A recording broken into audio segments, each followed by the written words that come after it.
Yeah, it's still steaming. Yeah.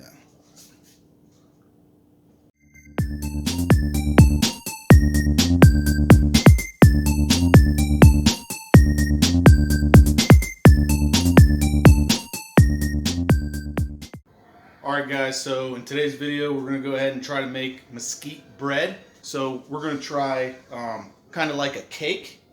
So food prices are going up, obviously, and that's the reason why I decided to make this video.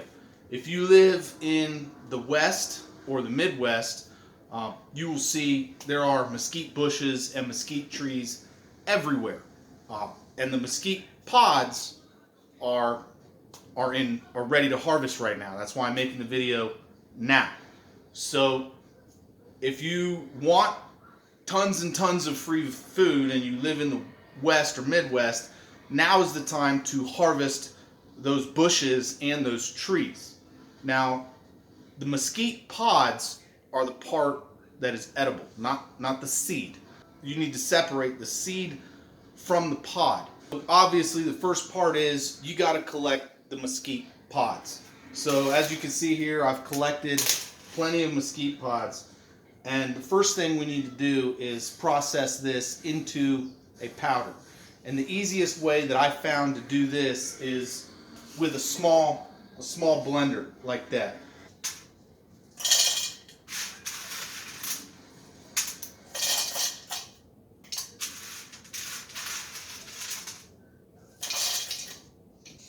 Alright, so you really want to make sure that this is nice and dry before you process it, because if there is even a little bit of moisture left in these pods, you will not get a powder, you will get a paste.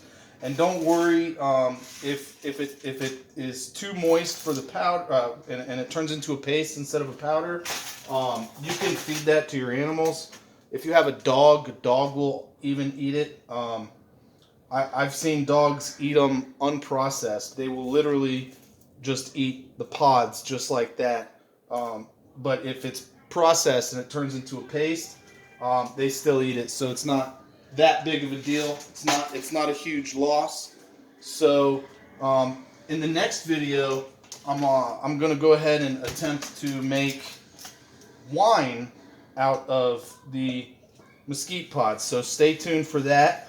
If you have not already subscribed to the channel, go ahead and do so now. Go ahead and click that subscribe button, ring the notification bell, and click all. If you like these kinds of videos, I don't always do these kinds of videos. I also do reports on the news from my own perspective. So if you like that kind of stuff, go ahead and check out my channel. So let's go ahead and blend this up, and we'll show you what to do next.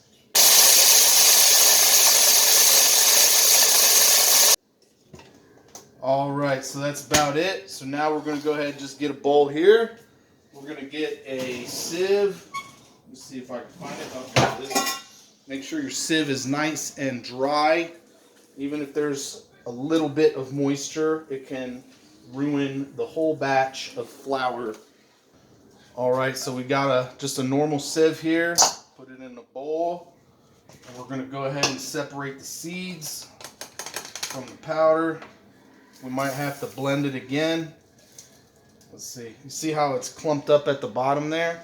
That shows that there was a little bit of moisture still in the pods. See, I even let the pods sit out in the sun for a couple days, and it still had a little bit of moisture in it. So we just kind of shake it here. You'll see that the seeds will start to appear. So as you can see, that's what the seeds look like there. If you want to germinate these and grow some mesquite trees, you can do that. You got to crack this shell to get the seed out, and the germination rate that I have found is about 10%. So yep. So that's about as much powder as we got so far. There's still some more seed pod in there, so we can try to continue blending it up. But for today's video, I think we'll just go ahead and stick with this right here. Let's see if this is right. Let me see that. Okay. All right, so go ahead and look at that. We got a nice fine powder. I don't know if you can see this in the, let me see, just like regular flour. Okay. So we're going to go ahead and we're going to try to make a cake with this first. All right. So let's do that. So let's start with mixing the dry ingredients first. 1 cup of mesquite flour. 1 cup of all-purpose flour. 3-finger pinch of salt.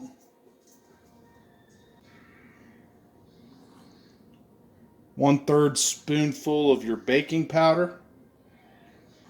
About a 1/2 cup of sugar if you want it to be more sweet than it already is.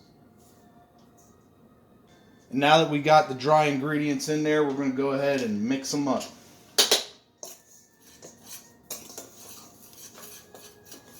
Now, I am by no means a baker. I am not perfect at this. I do make my own cake sometimes. I make my own bread sometimes. So I am not the expert in this. I'm going ahead and doing this for the YouTube community. Because, you know, as you are all aware, hard times are coming. Prices of a lot of stuff is going up. And the mesquite trees are everywhere. They are an invaluable resource here in the United States, and we ought to take advantage of that while we still can. All right. So that's about it. So we got this mixed up. Let's go ahead and mix in our wet ingredients now. I like to use olive oil, but you can use whatever kind of oil that you like. This is just basically make sure it doesn't stick to the pan. I'm going to do about 1.5 cups of whole milk.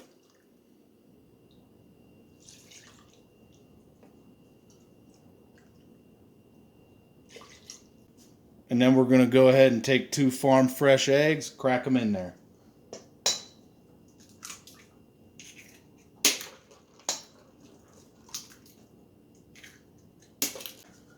Now we got to make sure we mix this up real nice and well.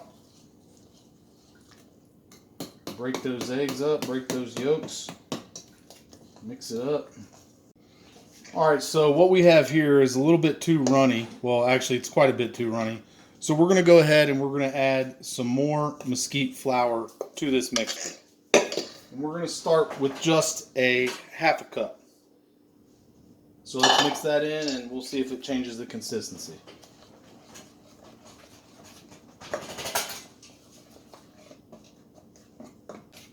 Alright, so it's still not exactly where I want it. It's still a little bit too runny. I don't exactly want it to look like water.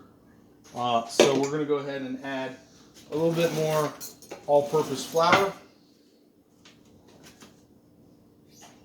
About a spoonful at a time. We'll see how it gets. The nice thing about the mesquite tree is that even if you don't get rain for the entire year, the mesquite tree will usually still produce mesquite pods. So, like the situation we had here in El Paso, it didn't rain for an entire year. And it just rained recently, but before it rained, the mesquite trees started to produce the pods already. So every season, whether it rains or not, you can expect mesquite trees and mesquite bushes to produce their seeds during the proper season. That's the nice thing about living out in the Midwest or the West, is that you don't have to worry about a famine like average people do. So, that's if you know the resources that are around you. Because even if it doesn't rain, as long as you've got your water in your reservoir or your well, and you've got your mesquite trees on your property or nearby wherever you live, you will always have bread. Now, I go into some other things you can eat out in the desert, like prickly pear cactus in my desert survival series. And those tuna, the fruit on the prickly pear cactus, that's where you're going to get your vitamin C to prevent things like scurvy. That and dandelions, they grow out here very well. So this is getting a little bit closer to what I want it to look like. I want it a little bit more thicker than this. I want it to take a while. Once I do that, I don't want the gap to be closed right away. I want it to take a little bit longer than that. So we're going to go ahead and put just a little bit more, and I think that'll probably be fine. That's about that.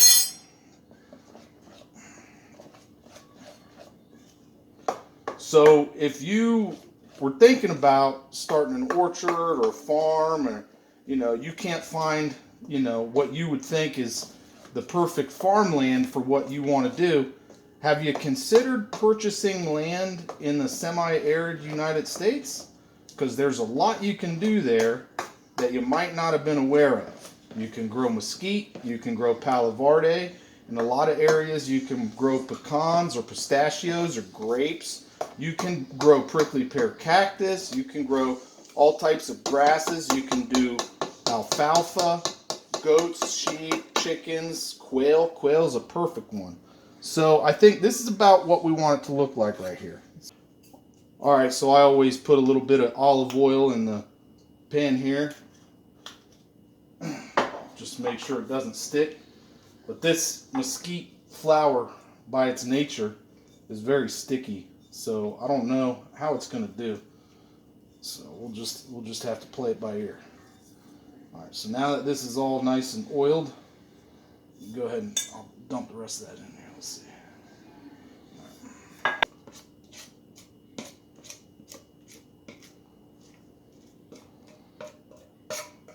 So if you like this kind of stuff, go ahead and give me a thumbs up, comment, share the video with your friends, subscribe. Check out some of my other videos. I got a lot of interesting stuff on my channel. And definitely stay tuned for the other videos on what you can do with mesquite. I'm going to be making flatbread. I'm going to be making regular bread. I'm also going to be making wine. And then after we make the wine, we're going to go ahead and we're going to make the vinegar.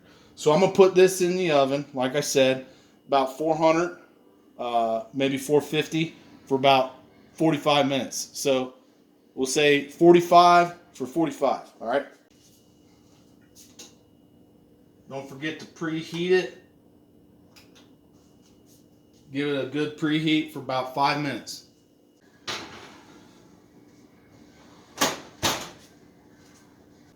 We're going to go ahead and set the bake time to 45 minutes. Once this thing beeps, we'll come back to it and check on it. All right, so it's been about 40 minutes, and the way I like to test my bread or my cake to see and make sure it's done, I take a chopstick and I like to push it all the way through, and then I pull it out. And if it's dry and it's not wet, then to me that means it's good. So let's go ahead and take this out and take a look, see what it looks like.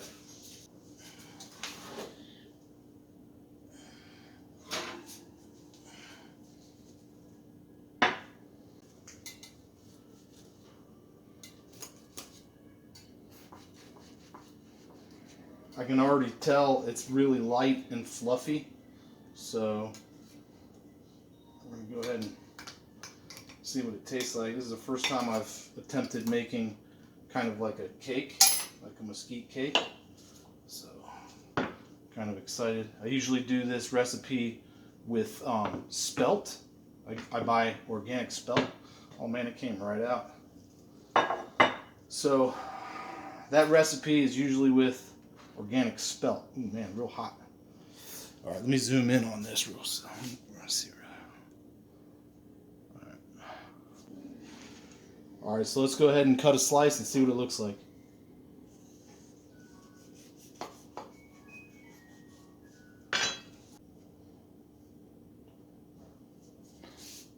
So that's what it looks like. All right, let me adjust the camera real quick.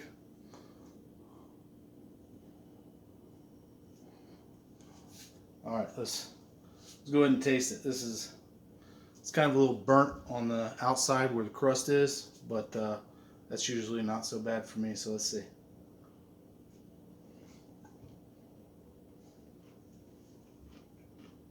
Not bad. Go ahead and let me cut a different slice.